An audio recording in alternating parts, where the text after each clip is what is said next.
নমস্কাৰ বন্ধুসকল, মই অচ্যুত কলিতা আৰু মোৰ ইউটিউব চেনেল ৰ ফিটনেছ আছামলৈকে আপোনাক সকলোকে স্বাগতম জনাইছোঁ। আজি আমি ৱৰ্কআউট প্লান ভিডিঅ' এটা বনাই আছোঁ। ৱৰ্কআউট প্লান ভিডিঅ'টোত আৰু মোৰ লগত আছে অনিৰ্বাণ, আৰু অনিৰ্বাণৰ কম্পিটিশ্যনৰ কাৰণে 4 days আছে। আৰু 4 daysত আমি যিটো প্লান বনাই আছোঁ সেইটো গ্লাইকোজেন ট্ৰিপলেট চলি আছে বৰ্তমান। আৰু গ্লাইকোজেন ট্ৰিপলেট কেনেকুৱা কৰা হয়, কেনেকুৱা ধৰণৰ এক্সাৰচাইজ কৰিব লাগে কম্পিটিশ্যনৰ আগত, চ' আমি তাকে ডেমনষ্ট্ৰেট কৰি দেখাবলৈ গৈ আছোঁ।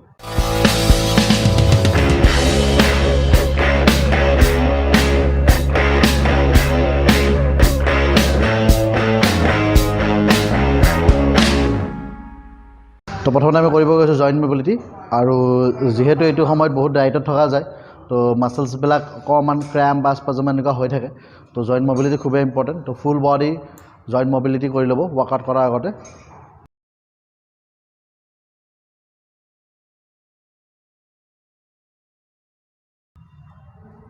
তো ফুল বডি জইণ্ট মবিলিটি কৰি লোৱা দৰকাৰ। আৰু আমি আজি ফুল ডে ৱৰ্কআউট প্লেন কৰিম। গ্লাইকোজেন ট্ৰিপলেটৰ যিটো আমাৰ আজি গ্লাইকোজেনৰ 3rd ডে আৰু কম্পিটিশ্যনৰ কাৰণে আছে 4th ডে। তো আজিৰ প্লেনত আমি অপজিট মাছল ট্ৰেইন কৰিম।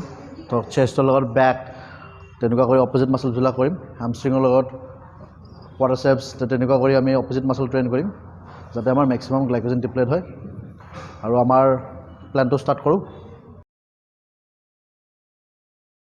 ফাৰ্ষ্ট এক্সাৰচাইজ লৈছোঁ চেষ্ট প্ৰেছ, আৰু চেষ্ট প্ৰেছৰ লগত বেণ্ট অভাৰ আৰু ছুপাৰ ছেট থাকিব। আৰু প্ৰথম এক্সাৰচাইজটো যিটো প্ৰিপাৰেশ্যন ছেট, প্ৰথম ছেটটো আমি একেবাৰে লাইট ৱেইট বা ফ্ৰী বাৰেৰে কৰিম। আৰু আমাৰ 7 days আছে কম্পিটিশ্যনৰ কাৰণে। আমি 3 days ফুল বডি ট্ৰেইনিং কৰিম।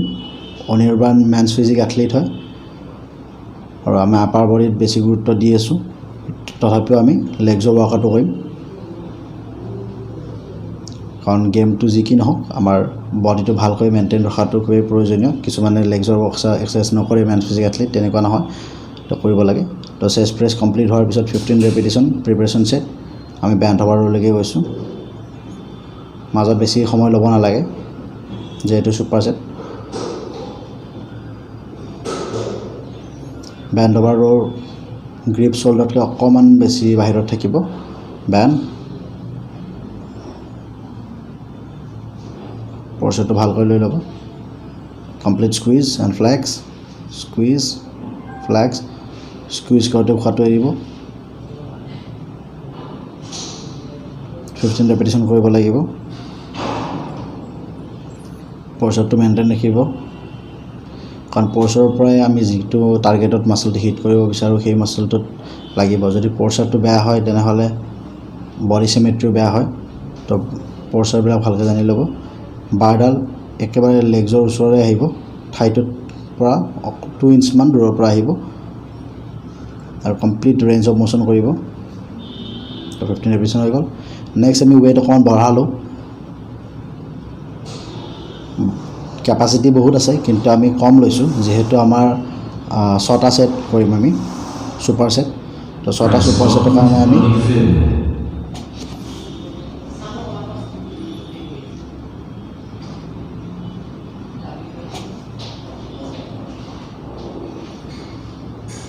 কমপ্লিট ৰেঞ্জ অফ মোশ্যন কৰিব লাগিব।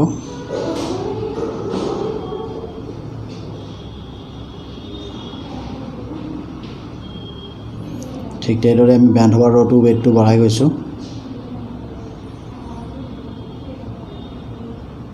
লিফটিং কেপাচিটি বেছি থাকিলেও আমি ইমান লিফ্ট কৰিব নোৱাৰোঁ, কাৰণ ইঞ্জুৰি হোৱাৰ চান্সেছ থাকে। তো খেললৈ বেছি দিন নাই, তো আমি শেষৰ ফালেহে বঢ়াই যাম।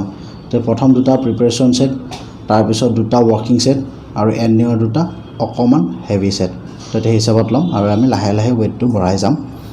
ৰেপিটেশ্যন ছেম 15। ৱেইটটো লাহে লাহে ইনক্ৰিজ হৈ গৈ আছে। ৰেঞ্জ অফ মোশ্যন কমপ্লিট ভালকৈ থাকিব। আৰু আমি কি কৰোঁ, 3 days যিহেতু আমি ফুল বডি কৰিম, তে অহাকালি আমি আৰু ফ্লেট বেঞ্চ প্ৰেছ নকৰোঁ, ইনক্লাইন কৰিম।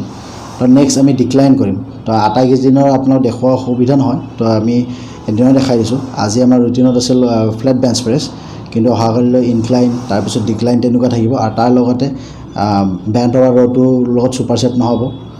তো লেগ পুল ডাউন, বা সিটেড কেবল ৰ তো অপজিট মাছলত আমি অপজিট মাছল এক্সাৰচাইজবিলাকো চেঞ্জ কৰি থাকিম আজিৰ ৰুটিনত আছিল এইটো সেইকাৰণে দেখুওৱা হৈছে কিন্তু অহাকালি বা পৰহি যিটো ফুল বডি এক্সাৰচাইজ থাকিব তাত আমি চেঞ্জ কৰিম যেহেতু চেষ্টটো এটাই মাছলছ তো আমি বেলেগ বেলেগ এংগলত আমি হিট কৰিম এদিন ফ্লেট বেঞ্চ প্ৰেছ এদিন ইনক্লাইন এদিন ডিক্লাইন সেইদৰে বেকটো আমি বেলেগ বেলেগ এংগলত হিট কৰিম আৰু ৱৰ্কআউট আমাৰ চেঞ্জ হৈ যাব আজি আমাৰ আছিল ফ্লেট বেঞ্চ প্ৰেছ আৰু বেণ্ট অভাৰ ৰ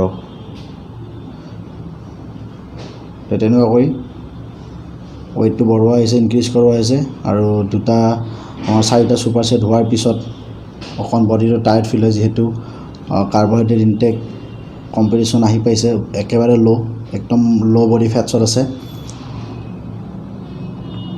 চ' ৱেইট বহুত বেছি ল'ব নালাগে তথাপিও 15 ৰেপিটেশ্যন যাতে যায় তেনেকুৱা ৱেইট লোৱা গৈছে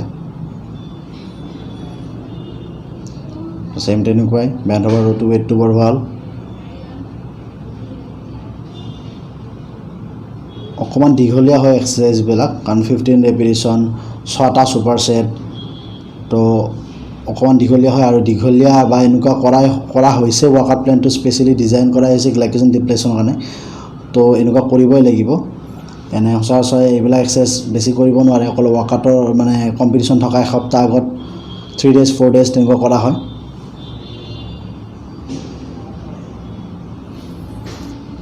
তো এবাৰ অকণ পাৱাৰ ট্ৰেইনিঙৰ নিচিনা হৈছে ৱেইটটো আৰু ইনক্ৰিজ কৰা হৈছে তো এনেকুৱা ধৰণৰ এক্সাৰচাইজ মই তাকে কৈছোঁ যে এসপ্তাহ আগত 3 days কাৰণে কৰা হয় বা 4 days কাৰণে কৰা হয় যেতিয়া বডি কাৰ্বহাইড্ৰেট একেবাৰে নীল থাকে আৰু ষ্ট'ৰ গ্লাইক'জেনখিনি বাৰ্ণ কৰিব লাগে তেতিয়া এনেকুৱা ধৰণৰ এক্সাৰচাইজ কৰা যায়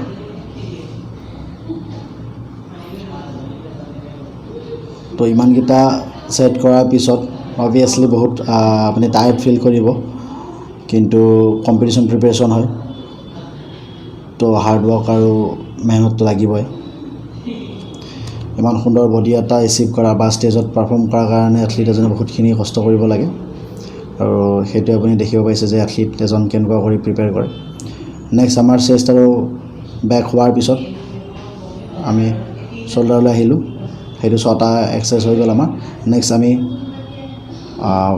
ফ্ৰণ্ট হেড আৰু ৰিয়াৰ ডেল্টৰ এক্সাৰচাইজবিলাক কৰিম শ্বল্ডাৰৰ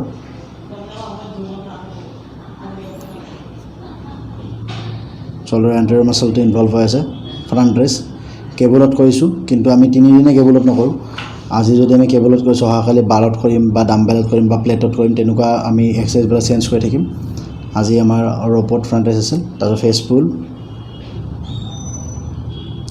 আজি যদি ফেচ পুল কৰিছোঁ ফ্ৰণ্ট ৰেজৰ লগত তো নেক্সট ডে আমি ফেচ পুল নকৰি বেলেগ এক্সাৰচাইজ কৰোঁ আপোনাৰ পেকডেড ফ্লাই মেচিনত তেনেকুৱা কৰি কৰোঁ বা বেলেগ ধৰণৰ ৰিয়াৰ ডেল্টৰ এক্সাৰচাইজবিলাক কৰোঁ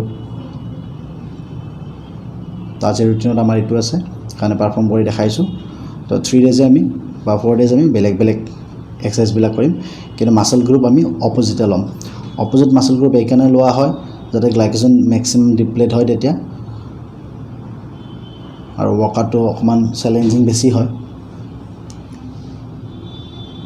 ৰিয়াৰ ইনভলভমেণ্ট কমপ্লিট হয় আৰু ফুল ৰেঞ্জ অফ মোশ্যন এক্সাৰচাইজবিলাক কৰিব আৰু ৱেইটটো বহুত বেছি হেভি ল'ব নালাগে কেতিয়াও আৰু কেপাচিটি ৰেপছ নহয় 15 মান ৰেপিটেশ্যন লাগি গ'লে হ'ল কাৰণ ইমান লাইট ৱেইটত আপোনাৰ বহুত বেছি গুচি যাব কিন্তু ইমানো বেছি নালাগে তো ফ্ৰণ্ট ৰেছ আৰু ফেচ পুল কৰা হৈছে আজিৰ কাৰণে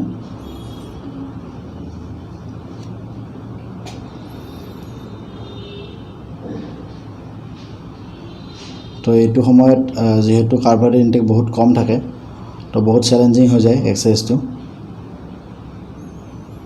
আৰু এনেকুৱা ধৰণৰ এক্সাৰচাইজ কৰিলে আপোনাৰ মাছল ছেপাৰেশ্যন বা যিখিনি আপোনাৰ ষ্টেজত বেষ্ট ফৰ্ম এটা পোৱাৰ চান্সেছ থাকে সেইটো 6টা পাৰফৰ্ম কৰাৰ পিছত ছুপাৰ ছেট নেক্সট এক্সাৰচাইজ হ'ল ডাম্বেল 360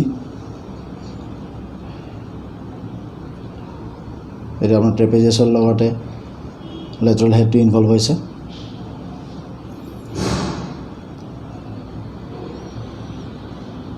যেহেতু ফুল বডি আমি প্ৰতিটো মাছলছৰ গ্ৰুপৰ কাৰণে আমি এক্সাৰচাইজ লৈছোঁ চেষ্ট বেক আৰু ডেলট্ৰইডটো মেন্স ফিজিক এথলিটৰ কাৰণে খুবেই বেছি ইম্পৰ্টেণ্ট তো ডেলট্ৰইডৰ অকণ বেছি গুৰুত্ব দিয়া হৈছে ডেলট্ৰইড আমি 3টা হেডতে টাৰ্গেট লৈছোঁ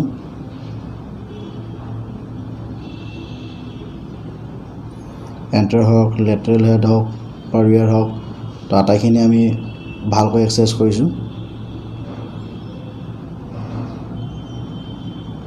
তো ইনক্লাইন বেঞ্চত ছাইড লেটাৰেল আৰু বাকীকেইদিন আমি ধৰক স্কেবুলত ছাইড লেটাৰেল কৰিম বা বাৰত ছাইড লেটাৰেল কৰিম তো তেনেকুৱা ভেৰিয়াছ আমি এক্সাৰচাইজবিলাক চিলেক্ট কৰা যায়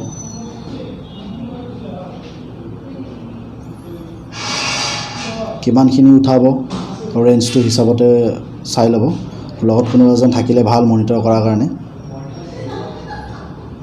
কাৰণ টাৰ্গেটলৈ কেতিয়াবা গৈ পোৱা যায় কেতিয়াবা নাযায় কেতিয়াবা আপোনাৰ 1-2 ইঞ্চি কম হৈ যায় ৰেঞ্জটো চ'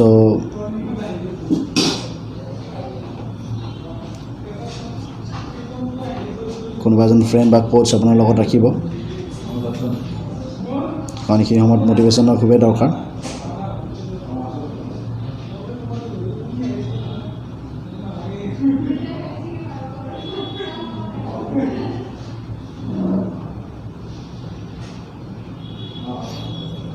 কমপ্লিট ৰেঞ্জ অফ মোশ্যন কৰা হয় আৰু শ্ল' ডাউন সদায় ৱেইটটো উঠাওঁতে অকণমান যদি আপোনাৰ 2 ছেকেণ্ড লাগে তো নমাওঁতে 3 ছেকেণ্ড লগাব বা উঠাওঁতে 3 ছেকেণ্ড লাগিলে নমাওঁতে 4 বা 5 ছেকেণ্ড লগাব কাৰণ আমি যেতিয়া টুৱাৰ্ডছ গ্ৰেভিটি যাওঁ যদি স্পীডত গুচি যোৱা যায় তেনেহ'লে মাছল ইনভলভমেণ্ট নহয় জইণ্ট ইনভলভমেণ্ট হোৱাৰহে বেছি চান্সেছ থাকে মাছলটো ইমান স্পীডত ৰিয়েক্ট কৰিব নোৱাৰে চ' ডাউন কৰোঁতে সদায় শ্ল' আপ কৰোঁতে মাছলটোৱে লিফ্ট কৰিব কাৰণ আমি এগেইনষ্ট গ্ৰেভিটি উঠি আছোঁ কিন্তু টুৱাৰ্ডছ গ্ৰেভিটি আমি যেতিয়া যাম তেতিয়া শ্ল' কৰিব মুভমেণ্টটো আৰু মাইণ্ড মাছল কানেকশ্যনটো খুবেই দৰকাৰী যেতিয়া আপুনি এডভান্স লেভেলৰ হৈ যাব তেতিয়া মাইণ্ড মাছল কানেকশ্যনটো অট'মেটিকলি আহি যায় আৰু যেতিয়া এক্সাৰচাইজ এটা কৰি থাকিব একদম ফুল ফ'কাছ থাকিব আপোনাৰ কোনটো মাছল ইনভলভ হৈছে তো সেইটো মাছলছতে ব্ৰেইনটো পূৰা লাগি থাকিব লাগিব আপোনাৰ উঠোতে মাছলটো ইনভলভ হৈছে নে ডাউন হওঁতে হৈছে নে সেইটো মাছলটোতে আপুনি কনচেনট্ৰেট কৰিব লাগিব তো তেনেকুৱা আমি 6টা ছেট কৰাৰ পিছত নেক্সট 12ত ফ্ৰণ্ট ৰেইজ কৰা গৈছে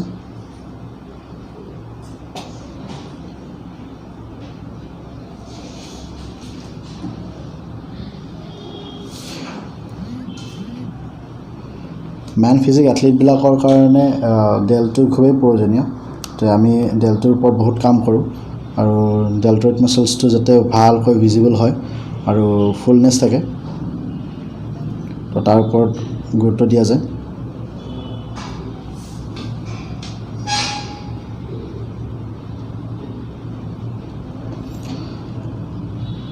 ছাইড লেটাৰেল হাফ 7x3 21 ৰেপিটেশ্যন ওজন ৰখা যায় খুব টাফ চেলেঞ্জিং হয় তথাপিও অনিৰ্বাণে ভালকৈ কষ্ট কৰিছে আৰু তেওঁ ভাল ৰিজাল্ট এটাও পাইছে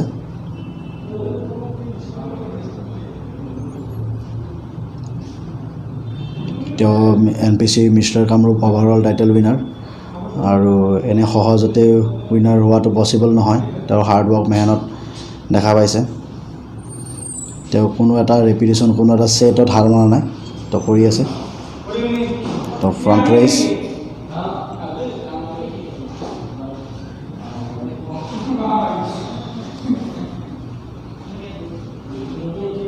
লগতে ছাইড লেটাৰেল একেবাৰে এটা ফ'ৰ্চত উঠাই দিয়াটো সহজ কিন্তু 7x7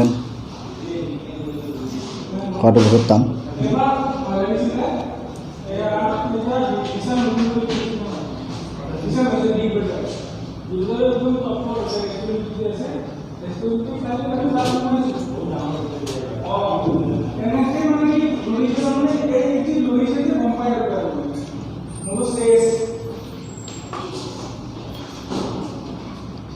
চেলেঞ্জিং হয় তথাপিও কৰিবই লাগিব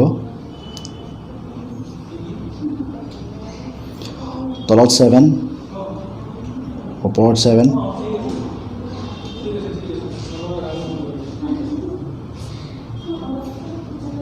তো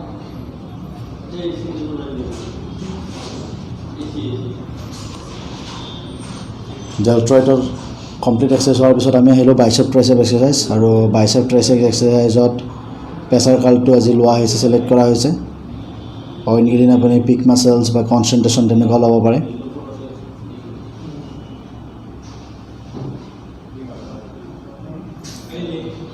বাইচেপছৰ ক্ষেত্ৰতো আমি 7x7টো ৰাখিছোঁ আৰু আপোনাৰ যদি 7x7 পাৰফৰ্ম কৰাত টান হয় তেনেহ'লে আপুনি নৰ্মেল বাইচেপ কাৰ্লো কৰিব পাৰে, কাৰণ সেইটো সময়ত আপোনাৰ কাৰ্বহাইড্ৰেট ইনটেক যিহেতু বহুত কম থাকে তো পাৰফৰ্ম কৰাত ডিফিকাল্ট হ'ব পাৰে। জেনেৰেল পাৰফৰ্ম কৰাৰ ক্ষেত্ৰত অকণমান ডিফিকাল্টিছ পাই আছে, কাৰণ অলৰেডি চেষ্ট, বেক, শ্ব'ল্ডাৰ বহুত ডাঙৰ ডাঙৰ মাছলছকেইটা ট্ৰেইন কৰা হ'ল। তো শেষৰ ফালে এনাৰ্জি লেভেলটো বহুত ডাউন হৈ যায় আৰু বহুতখিনি গ্লাইক'জেন ডিপ্লেট হৈ যায়। চ' যিমানখিনি পাৰে পুছ কৰিব, টাৰ্গেটলৈ যাবৰ কাৰণে চেষ্টা কৰিব।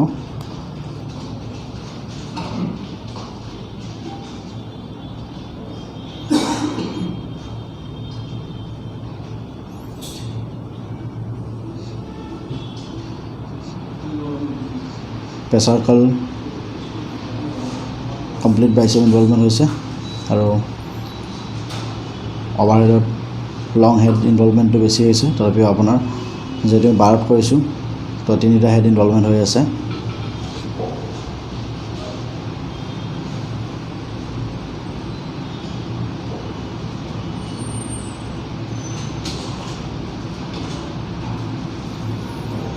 প'চাৰটো খুবেই প্ৰয়োজনীয়।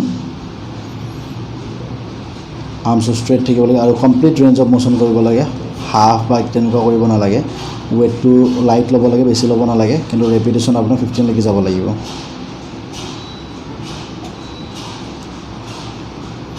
ফুল ৰেঞ্জ অফ মোশ্যন থাকিব আৰু ট্ৰাইচেপছৰ ক্ষেত্ৰত ফুল ৰেঞ্জ অফ মোশ্যন কৰিবই লাগে।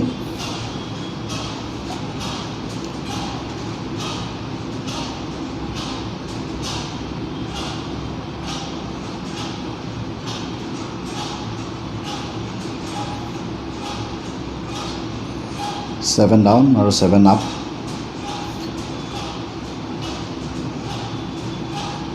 নৰ্মেল লিফটিঙো কৰিব পাৰে, কিন্তু আমি চেলেঞ্জিং বনাইছোঁ এক্সাৰচাইজটো অকণমান যাতে বেছি টাফ হয়। চ' তেনেকৈ কৰা হৈছে, আপুনিও ট্ৰাই কৰিব পাৰে। আমি পাৰফৰ্ম কৰিছোঁ, আমাৰ কম্পিটিশ্যনৰ কাৰণে 7 days আছে আৰু 4 days আমি ফুল বডি ৰাখিছোঁ। তাৰপিছত ফুল বডি আমি 4 days কৰিম।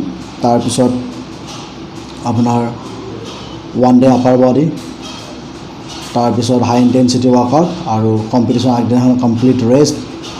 তেতিয়া আমি কাৰ্বহাইড্ৰেট লোড কৰিম, কাৰ্বহাইড্ৰেট বস্তু বেছিকৈ খাম, তেতিয়া আমাৰ ফুলনেছটো আহিব। চ' এইকেইদিন আমাৰ কাৰ্বহাইড্ৰেট ইনটেক নাই, চ' আমি 2 দিন কাৰ্বহাইড্ৰেট লোড কৰিম। আৰু এতিয়া বডিটো অকণমান ফ্লেট দেখিব, কাৰণ আমি এক্সাৰচাইজ গ্লাইক'জেন ডিপ্লেট কৰাৰ কাৰণে কৰি আছোঁ, কিন্তু ষ্টেজত বহুত ভাল বডি এটা দেখা পাব।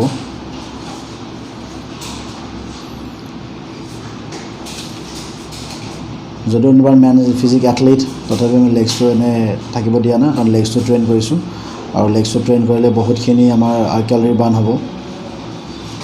চ' লেগছত লেগ এক্সটেনশ্যন, লেগ কাৰ্ল তেনেকুৱা নিচিনা আমি ছুপাৰ ছেট লৈছোঁ, অপ'জিট মাছল।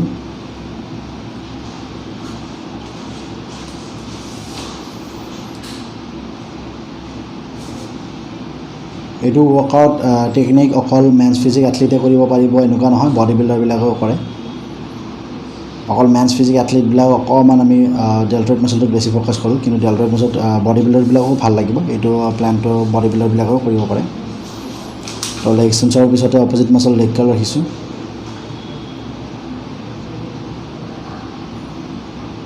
কিন্তু বাকী 3 days আমি বেলেগ ছিলেক্ট কৰিম।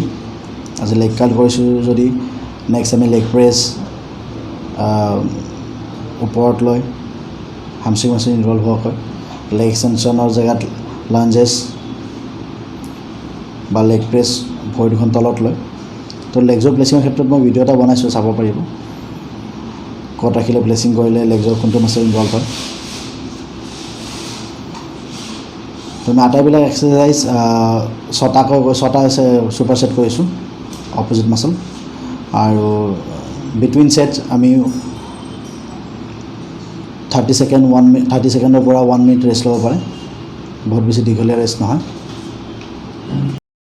তো বন্ধুসকল এইখিনিয়ে আছিল আমাৰ গ্লাইকোজেন ডিপ্লেট কৰাৰ ৱৰ্কআউট প্লেন আপোনাৰ মানে কম্পিটিশ্যন আগত কৰিব পাৰে আৰু কম্পিটিশ্যনৰ কাৰণে 4 ডেজ আছে চ' অনিৰ্বাণৰ কাৰণে প্ৰে কৰিব যাতে অনিৰ্বাণে ভাল নাম কৰিব পাৰে আমাৰ অসমৰ আৰু এইখিনিয়ে কৈ আমি ধন্যবাদ জনাইছোঁ আপোনালোকক ইমান দেৰি ভিডিঅ'টো চোৱাৰ কাৰণে আৰু লাইক কৰিব ভিডিঅ'টো উৎসাহ যোগাব আমাক থেংক ইউ ফৰ ৱাচিং বাই বাই